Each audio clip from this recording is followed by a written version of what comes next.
This is Eyewitness News with live breaking news.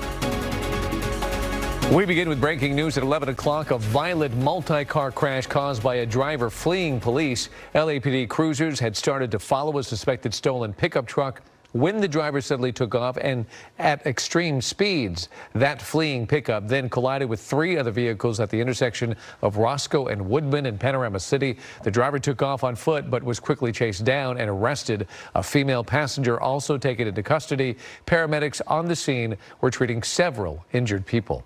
And this major story, another Capitol Police officer killed just months after the deadly January 6th insurrection. Tonight, we're learning more about that officer and the man behind today's deadly attack. But a motive remains unclear. And Eyewitness News reporter Jory Rand joins us live with new information. Jory?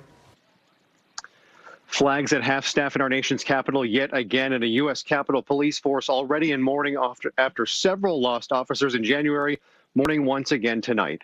For the second time in 3 months, a Capitol Police officer was killed on the job. Just after 1 p.m. in our nation's capital, a man hit 2 officers with his car outside a Capitol checkpoint and slammed into a barricade before getting out and charging officers with a knife. When he exited the vehicle, the knife was clearly in his hand, and he did start to run toward the officers. Officers opened fire, shooting and killing the attacker, but the damage had been done. It is with a very, very heavy heart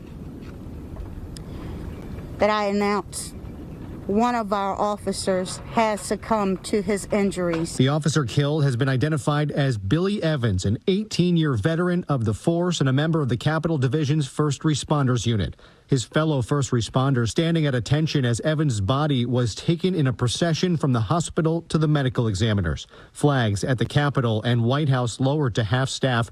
Congress is in recess right now, so there weren't many lawmakers there at the time, but the entire Capitol complex was sent into lockdown. No entry or exit is permitted at this time in any building of the Capitol complex. Honestly, it did bring back memories of January 6th. That, of course, was when Officer Brian Sicknick was killed by a mob of Trump supporters trying to overturn the election. Today's killer, identified as 25-year-old Noah Green, social media accounts with his name and information contain paranoid claims that the government was targeting him with mind control and unwanted medical procedures. It does not appear that he is known to the Capitol Police or the Metropolitan Police Department at this time. The other officer injured in this attack is in the hospital in stable condition. He is expected to survive. L.A. Mayor Eric Garcetti tweeting just about an hour ago saying Officer Evans gave his life protecting the temple of our democracy. His heroic actions saved lives, and says, quote, tonight I'm requesting L.A.'s flags fly at half-staff in his memory and in honor of his wounded colleague.